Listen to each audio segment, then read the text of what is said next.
Y la entrevista central de hoy es con Martín Buxedas, ingeniero agrónomo en la UDELAR, posgrado en Economía y Planificación Agrícola en la CEPAL, integrante de la Comisión de Inversiones y Desarrollo Económico, la CIDE, en los años 70.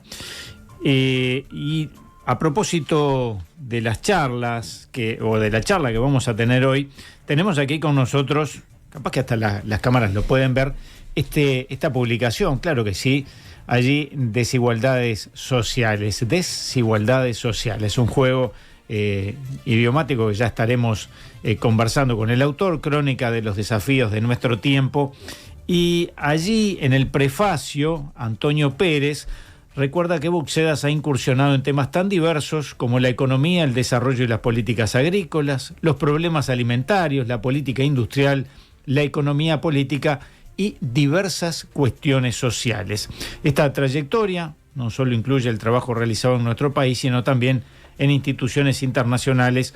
Podemos citar la FAO, la CEPAL, el Instituto Interamericano de Cooperación para la Agricultura y la Organización Internacional del Trabajo. Y de este libro acordamos con Martín conversar de algunos capítulos. Por ejemplo, qué lecciones deja la pandemia, el mercado no es lo que nos dicen, pero vamos a ver si nos da el tiempo. Y también abordamos algunos otros puntos, como por ejemplo el fin de la abundancia de alimentos. Allí hay un dato que nos debería estremecer, que en el primer año de la pandemia se agregaron 161 millones a las personas que ya sufrían inseguridad alimentaria, en total 10% de la población mundial. 6 de cada 10 de los cuales vivía en países envueltos en conflictos armados, según ACNUR. Y también otro capítulo, ¿cuál es la falla? En Estados Unidos 26 millones de personas a veces no disponen de medios para satisfacer su apetito, es uno de los conceptos que allí está contenido. Y también hay coronaviñetas. Uno se pregunta después de leerlo, ¿es humor? Y allí, por ejemplo, podríamos estar hablando de la escasez de papel higiénico. Pero bueno, antes que nada, y antes de desarrollar nada de todo esto, le damos los muy buenos días a Martín. Gracias por venir. Buenos días, muy amable por invitarnos y gracias a usted y un gusto estar con su audiencia. Un gustazo haber recibido en primer lugar la publicación. Voy a arrimar un poquito más el micrófono. Ahí está, así se escucha un poco mejor. Bueno, un gusto personal este libro, nos comentabas fuera de micrófonos, y con un juego, además, allí decíamos desigualdades sociales, igualdades, desigualdades. Claro, ese es el eje, tiene 35 artículos en 216 páginas. Uh-huh. Pero el eje está precisamente en la sensibilidad hacia las desigualdades sociales, aquellas desigualdades que provienen del lugar en que se nació, del nivel socioeconómico de la familia, de la raza o del género. Uh-huh. Esa sensibilidad existe en todo el mundo. En general, lo que se llama progresista o de izquierda la tienen. Uh-huh. Y si no la tienen, ¿para qué están? Uno se puede preguntar. Claro. Y es curioso que después de 200 años de existencia, más de 200 años, de la palabra izquierda tenga vigencia. Uh-huh. Donald Trump le dice que son de extrema izquierda, uh-huh, a Biden. Y ni tanto, ¿no? Y ni tanto, pero sin embargo tienen algo de izquierda. Uh-huh. ¿Por qué? Porque están preocupados precisamente un poco más que los republicanos por la gente, por uh-huh, la igualdad. Por políticas sociales. Por políticas sociales, sin ninguna duda. Uh-huh. Y con los inmigrantes son un poco más suaves y están a favor del aborto voluntario. Uh-huh. Y los otros están tremendamente en contra. Entonces, hay cosas que todavía definen. Uh-huh. Decimos que hay un gobierno de centro izquierda en España y realmente vemos la diferencia con la derecha y la extrema izquierda. En el Uruguay se habla de la izquierda y se asocia con el Frente Amplio, pero no hay nadie que se quiera autoidentificar de derecha o de centro derecha. Eso es una curiosidad De todas maneras, parece que la derecha siempre actúa en forma más desembosada, tiene menos prurito a la hora de actuar desde su lugar. Pero no se autoidentifica. En el caso nuestro no es una calificación de la cual nadie esté orgulloso. Incluso algunos niegan ser de izquierda o de derecha, ¿no? Claro. Pero esa es la variante local. Bueno, uno de los artículos se refiere justamente a qué lecciones deja la pandemia, ¿no? Todos podemos pensar, bueno, yo pensé algo, está en el artículo. La idea es que las grandes crisis traen experiencias y quizás posibilidades de superar. Allí hay algunos puntos que tú has ido marcando. Sí. Exactamente. El primer punto que marco allí, no por ser el más importante, es la valorización de la ciencia. De la ciencia. O sea, todos estábamos esperando que vinieran las vacunas milagrosas. Estuvimos pendientes muchos meses y aterrorizados. Bueno, eso viene de la inversión que se hace en ciencia. Después las empresas la desarrollan y lo llevan a un producto.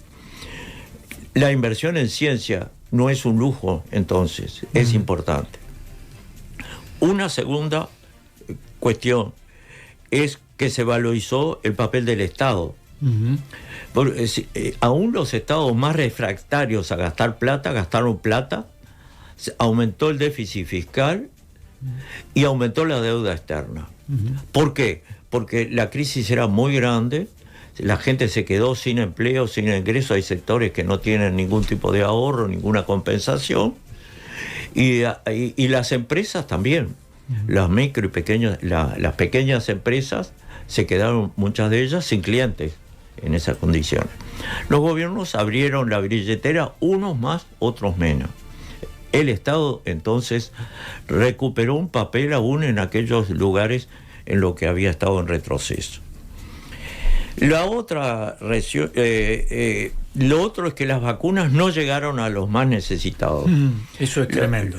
Las vacunas más exitosas fueron desarrolladas por un par de empresas que graduaron su producción. No cualquiera podía producirla porque tienen el monopolio legal por ellas. Está legalizado en el mundo. Y esto hizo que fueran caras, que no fueran suficientes. Y en definitiva que no llegaran a las poblaciones que más necesitaban. Por ejemplo, los niños pobres. Y más aún a los niños pobres de los países pobres. Hubo un mecanismo de Naciones Unidas para tratar de comprar masivamente las vacunas y distribuirlas a los países más pobres. Fracasó. No logró reunir el dinero ni las vacunas necesarias. Fueron con cuentagotas. Ahí yo me quedé, realizaba una anotación con respecto a las dos miradas que hay sobre los monopolios, ¿no? Porque en este caso parece que, voy a utilizar incluso conceptos que tal vez estén perimidos desde el punto de vista de la economía, pero parece que son buenos si hablamos del centro de la economía, pero si hablamos de las periferias está mal. O más concretamente, en este caso nadie se escandalizó por los monopolios de las vacunas, pero por otro lado, aquí en nuestro país tenemos un conflicto allí con lo que es el monopolio de Antel o el supuesto monopolio de Antel, y se pretende que se abra al mercado una infraestructura que fue generada por el Estado. Hay dos miradas con respecto al monopolio. Y sí, para el sector privado lo que se sostiene, el gran argumento para sostener ese monopolio durante ese cierto tiempo, es sobre inventos, marcas, muchísimas cosas, es que eso incentiva la inversión en ciencia y tecnología e innovación y desarrollo de productos y de servicios, ¿no? Ahora, de todo, aunque esto no llamó mucho la atención masivamente, como usted dice, Álvaro, en las élites se conversó un poco. ¿Hasta qué punto, cuando había verdaderos cataclismos, no había que hacer algo?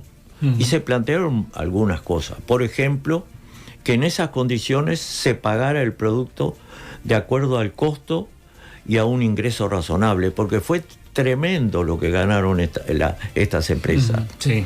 La principal empresa se valorizó en más de 20.000 millones de dólares. Entonces, lo que se planteó es pagar en esas condiciones exclusivamente el costo y un sobreprecio por los beneficios, por el riesgo de desarrollar esta actividad. O sea que en las élites hubo un poco de movimiento porque era muy llamativo. Fíjate que las empresas incluso no solo condicionaban el precio, que es lo más obvio, sino que decían que los países no podían dar a conocer los precios de los contratos, porque así ellos podían negociarlo sin que el comprador tuviera información. Claro. Esto es un atentado contra la libre competencia.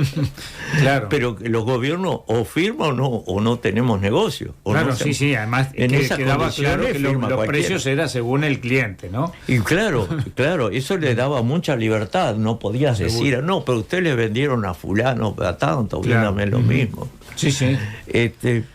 Esto llamó entonces atención. Lo otro es que las crisis afectan más a las poblaciones pobres, eso es bastante obvio, que las poblaciones pobres son las que más impactadas por la pérdida de empleo, por las dificultades de acceso a los servicios de salud. Y eso también se vio en esta circunstancia. Por contraste, los ricos se volvieron más ricos. Incluso en el primer año de la pandemia, nos dice, hay una fuente, 657 súper ricos del mundo aumentaron su riqueza en 45% en el primer año. Esto dice la BBC, que es el gran medio de comunicación muy respetable estatal de Inglaterra. Bueno, entonces, y como cierre de este artículo, la pandemia no inventó las desigualdades en la sociedad, solamente las agudizó. ¿Servirá esto de experiencia para el futuro? Por ahora, lamentablemente, el mecanismo, incluso para tener una gobernanza internacional ante grandes cataclismos, no hay indicios de que surja. Como tampoco hay indicios claros respecto al tema del calentamiento global. El calentamiento global producido por la actividad del hombre ha dado lugar a miles de conferencias, a fijar a metas claras de calentamiento global, preferiblemente 1,5 grados, y que se sabe que no se va a alcanzar. Y entonces esa gobernanza internacional fracasa, y nos podemos preguntar por qué fracasa. Y fracasa principalmente porque hay intereses que van llevando a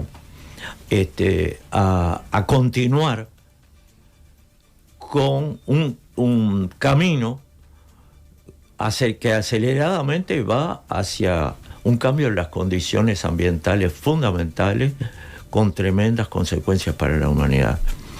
Y lo podemos ejemplificar con los que producen hidrocarburos, ¿no? Claro. Esas empresas están firmemente, tienen mucha influencia y continúa la producción tanto de carbón, de petróleo como de gas, sabiendo que es una de las fuentes muy importantes de gases de efecto invernadero y por lo tanto del calentamiento global. O sea que todavía, por más de que estas lecciones probablemente sean compartidas ampliamente, estamos lejos de que haya una respuesta a las mismas que sirva para otros eventos que puedan venir en el futuro. Bueno, otro artículo al cual que está allí en el librito, es que refiere a los mercados. Los mercados libres, se dice con frecuencia, aseguran el progreso económico y la equidad entre las personas. Sabemos que no provocan la equidad de las personas espontáneamente. que es necesario que intervenga el Estado, y de alguna forma en todos lados interviene el Estado para intentar equilibrar un poco la balanza, que el partido no haya gente que juega el partido la parte extremadamente baja de la cancha. Esa idea de que el mercado puede resolver todo tuvo un gran impulso a partir de los años 80 y lo conocemos popularmente como el neoliberalismo. Y acá lo que hacemos es mostrar los baches de los mercados. Un primer bache es que la gente no puede moverse país en país. Entonces se internacionalizaron muchas cosas, pero los trabajadores no pueden ir de un lado al otro. Alcanza con mirar las imágenes dramáticas en el Mediterráneo, o el peregrinaje de latinoamericanos intentando cruzar el río Bravo hacia la frontera de Estados Unidos. Entonces, ahí se paralizó. Las empresas internacionales se adaptaron a esto y desarrollan toda o parte de sus actividades industriales en sectores de muy bajos salarios. Claro. Donde por lo general se emplean migrantes, además, ¿no? Donde puede haber, en algunos países hay migrantes, y en otros, como en Bangladesh, son locales. Bangladesh se hizo famoso porque, claro, se incendió una fábrica, murieron 1.000 personas, y resulta que ahí hacían vestimenta para grandes firmas internacionales. Sí. Porque no es solo bajos salarios, bajas condiciones de trabajo, etcétera, etcétera. Bueno, esto es un bache en esos mercados. Lo otro, que los consumidores somos manipulables.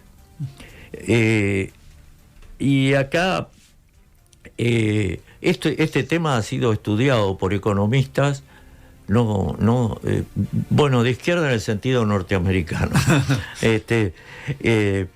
Y dos de ellos son profesores y premio Nobel de Economía. Y miren, el título del libro que escriben es La economía de la manipulación: cómo caemos como incautos en las trampas del mercado. Dos premios Nobel, ¿no? Según ellos, y acá cito, inevitablemente los hombres de negocios practican el engaño y la manipulación en los mercados libres. Nos llevan a comprar y pagar demasiado por productos que no necesitamos. Parece que estuviera hablando el Pepe, pero no es el Pepe, son unos profesores de la universidad. Los tipos desarrollan una cantidad de ejemplos que van desde los cigarrillos hasta la industria financiera. Anteriormente lo había hecho Vance Packard también. Sobre el papel de la publicidad, etcétera, claro, etcétera. Pero ellos estudian hasta los mecanismos. Cómo hay miles de personas en el mundo muy inteligentes y muy formadas para saber en qué parte de las debilidades nuestras, incluso en qué parte del cerebro se sabe hay que actuar. O sea que hoy es muy sofisticado lo de Van Parca. Seguro. Y bueno, el libro uno lo lee y parece tan radical que al final ellos se ven obligados a decir que ellos están a favor del mercado, del capitalismo, porque claro, que no se confunden. Es un grado. Imagínate lo de la industria del cigarrillo, que sabían, en la década del 60 sabían el impacto en la salud y lo ocultaron. Claro. Y gastaron plata en ocultarlo. Claro, sí, sí. Estamos hablando de cosas muy gruesas, ¿no? Totalmente. Bueno, yo le quiero decir a la audiencia que Martín nos trajo un libro justamente para obsequiar a la audiencia, así que se pueden anotar, ¿eh? Por lo menos el primero. Después es más difícil. Bueno, se lo van prestando, cosa que antes hacíamos mucho. Bueno, el otro título allí es el poder de las grandes empresas. O sea, las grandes empresas tienen la posibilidad de influir sobre los mercados. Y esto no ha podido ser controlado. Todos los países organizados tienen leyes para controlar las condiciones de competencia, pero han sido insuficientes. Las empresas las multan incluso. Principalmente Europa es muy cuidadosa, pero no alcanza. intrínsecamente los mercados tienden a concentrarse y a tener influencia económica, pero también tienen influencia política, ¿no? Claro. Y de eso hablamos poco, pero... De incidencia política. De la incidencia política que tienen, principalmente para influir en las elecciones y para influir en las políticas que más les interesan. De eso no hablamos mucho, pero acá en el Uruguay, que nos consideramos un poquito mejor que el promedio, no tenemos grandes dificultades porque hay gente que no quiere una ley que controle un poco más los aportes. La financiación de los partidos políticos. Y bueno, en Estados Unidos para llegar a senador se necesitan cientos de millones de dólares y de la gente que pone 50 a 100 dólares no sale. No se junta. No. Claro. Necesitas gente con plata, empresas Pero esa es la ilusión de que la gente colabora con la democracia. Sí, está bien, pero y es parte del asunto, pero no resuelve las necesidades inmensas. Y después se inciden sobre las decisiones. Yo voy a me instalo en tu país o si me das esto o aquello. Claro. No todos somos iguales entonces frente al mercado. Si viene un gran inversor de Uruguay, habla con cualquier presidente que haya habido, cualquiera. Ahora, si un tipo quiere poner una industria metalúrgica con 5 obreros, esto es un problema. Tiene unas cuantas trabas. No va a tener un consejo de ministros que lo atienda como tu UPM. Claro. Bueno, entonces está el poder económico, el poder de influir sobre Vamos los a tener precios. que ir redondeando, Martín, porque nos estamos quedando con poco tiempo. Redondeamos. Está todo previsto acá. Bueno, en el comercio también hay